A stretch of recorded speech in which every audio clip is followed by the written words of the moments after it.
Hello, everybody. Hi, how are you? I'm doing good. This is my baby brother's birthday, the one that married to the Filipino girl and moved to the Philippines. I better turn my hearing aid off, or I won't talk loud enough. But I was looking up a verse for today, and I found a good one. For today, April the 1st.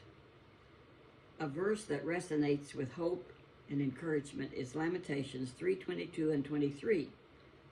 Because of the Lord's great mercies, we are not consumed, because his compassions do not fail.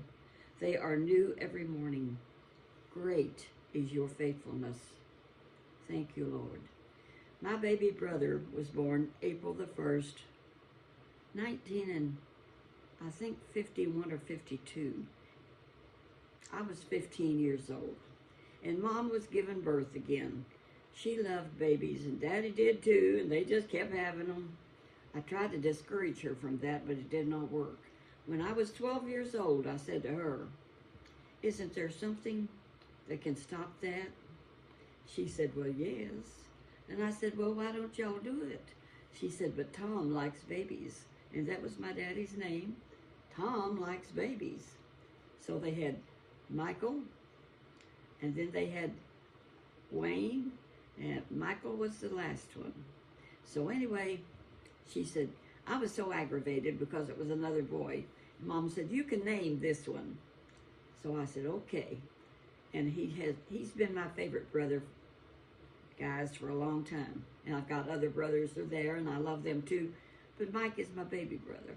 And I named him Michael Gale Ayers. And yesterday he called me from the Philippines last night.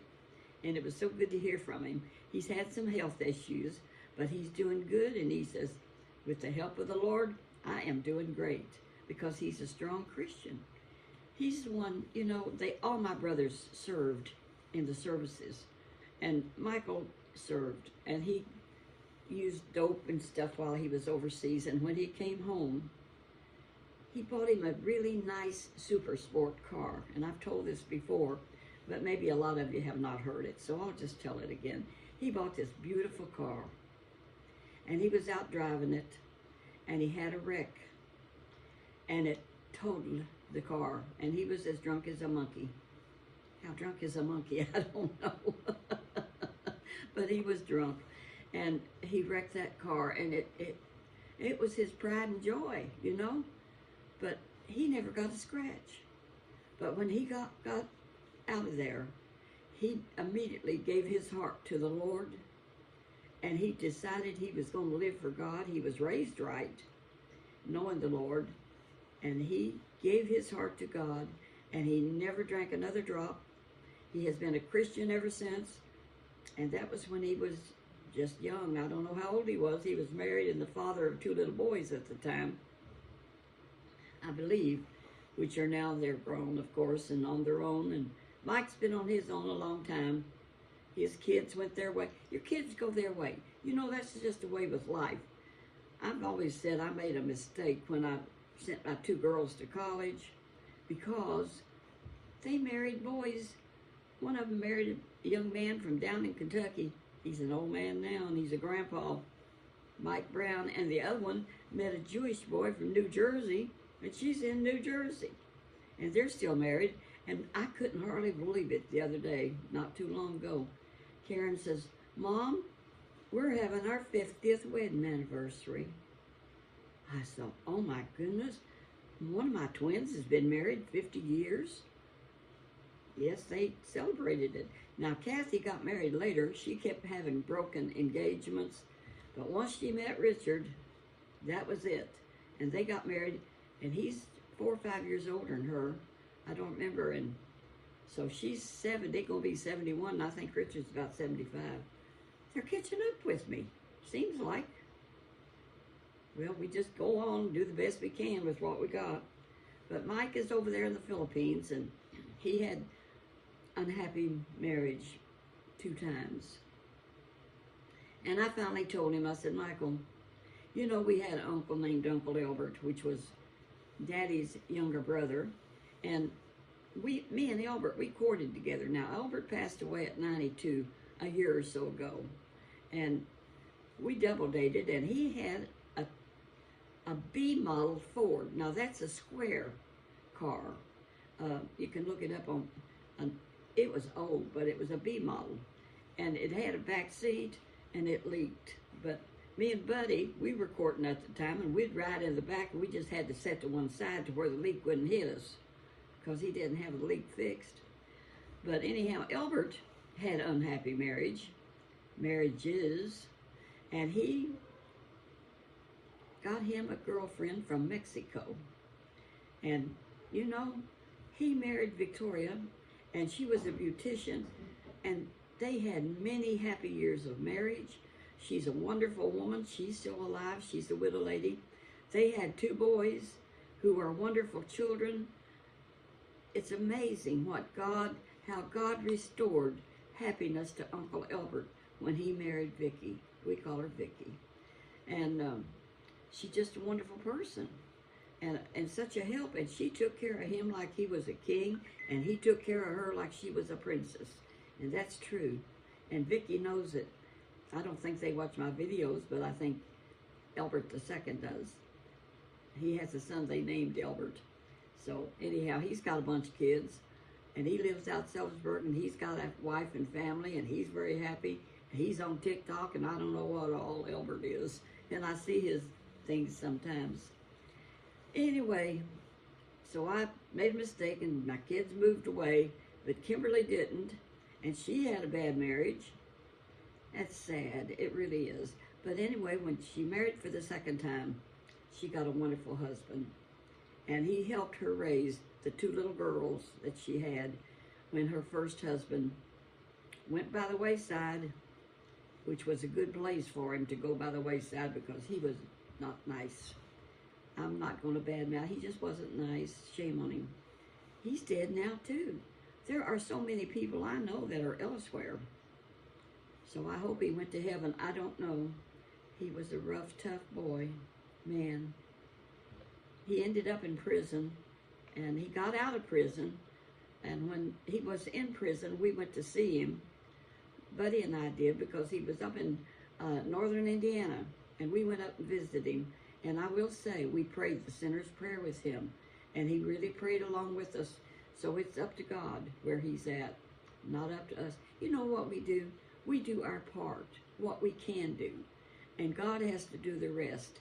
We plant the seeds and help people along as much as we can, but it's their decision what they do later. So we don't know where he is, but I heard that he died alone by himself after he got out of prison. I never saw him again after we visited him up there in prison. Fact is, I had a cousin that was he was a guard in the prison where this ex-son-in-law was. And I said, you know, he did Kimberly so bad that I believe if she could have, she would have just almost murdered him if she could have. He said, well, you know, they do take care of that kind of stuff in prison. I said, well, we don't want you to do it, but what would happen? He said, oh, it's too much paperwork when they get murdered. But he was bad. But life goes on. So Kim made the best of it. She just kept on doing good. And when she met Bruce, she was dog grooming, and he sharpened blades. And so she called him to, you know, come get her blades and sharpen them. And it was instantly, they fell in love. And they've been married, my goodness, I think 25 years. And he was a really good stepfather. And now Melissa is driving a big, long truck all the time, an 18-wheeler, and one of my favorite granddaughters. And Vanessa is working at the hospital and getting a degree to be a specialist of some kind. The hospital will pay for your training if you will agree to serve in the hospital for so long a time, and they'll send you to school free. And so she took advantage of that. And the younger one is doing that. She's doing good too. I'm proud of them. Now, James, and I have been here at Slate Run working today. And we had Jennifer, bless her heart. That girl, she's got one arm, but she can do with one arm 3 times what I can do. I mean, that girl is something else. So she run the vacuum and did all the stuff I needed done here in the house. And then she went outside and took the fertilizer thing. You put your fertilizer in it and you push it and it sprays it around on the ground because James is going to plant some grass and he wanted, and she did that. And she had told me earlier in the day that her shoulder was hurting her. And it was her arm that she uses all the time. And I use that Amish Origins, and it's really good. So I told her, I said, put some of that Amish Origins on it. Can you believe? I wasn't thinking. Well, I went to lay down and take a little rest before I did this. And I was taking my rest, and I thought, girl, are you out of your mind? She's only got, how can she rub stuff on her shoulder when that's the one that's hurting? So what I did when I got up, I said, you'll have to excuse me. I forget you're handicapped, you know? She said, people tell me that all the time. I said, well, here, take the rest of this Amish Origins that I have home and have your husband put it on for you. I said, I wasn't thinking, because you can just do everything. And she can. It's amazing. And she keeps such a good attitude about it. I mean, she runs the vacuum, she sweeps the floor. We had our bedroom underneath the bed and everything cleaned, and I've got a thing you can get underneath the bed, and she did all that. Oh, Jennifer, she watches my videos also, and she says, you're so sweet, you're so sweet. Well, she's the one that's sweet, getting grandma's stuff done. God bless her and her husband, because the other day, after that rain and all those twigs was on the patio, I never saw so much. And he came over and they worked together and cleaned that all up, and they put it in black sacks, and there was bag after bag of that stuff. Of course, the garbage men do take it once you put it in those big black bags. But we did a lot around here today, and our house is clean as a whistle. Jennifer saw to it. We'll have to have her again when Grandma needs her. And Grandpa uses her outside. He don't want to be called Grandpa, but he is Grandpa anyway, and he's the sweetest he can be. He treats me like a queen. I treat him like a king. Sometimes. No, all the time. I treat him. He's such a kind man to everybody. And he's always been that way, I reckon, from what he's told me. So anyhow, I'm going to close this down. I'm not making it too long. I was thinking about having a live, but that takes energy, and you got to look down. Who is that saying hello? And I just wasn't in the mood. Sometimes us women are moody, you know it? So I just putting it on my iPad and talking to you while it's peaceful around here, and the cats are laying around, and I'm at home. And I hope y'all are having a good day. You know what I did, though?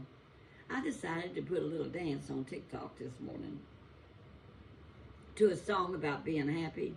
And I'm a happy woman. I'm a contented woman, which is better than being happy sometimes. So I'm a contented woman, but I did this happy song. And then I named it. You have to name what it is. And I said, my subscriptions have been going down some, and those TikTok kids are the ones that's kind of pulling away. And I told them, I said, watch this and look at my YouTube and subscribe. I need y'all. And it's working. I just never asked them to do that before like that.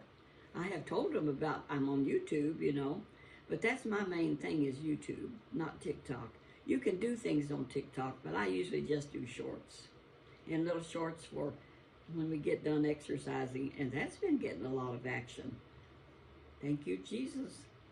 And I watched that old man, old me, and he's 80 years old. Old me, I don't remember the name of it now, but I told you about it yesterday. And he has got a lot of wisdom, and I think I'm going to watch him more often. And Senioritis, bless her heart, changed her name to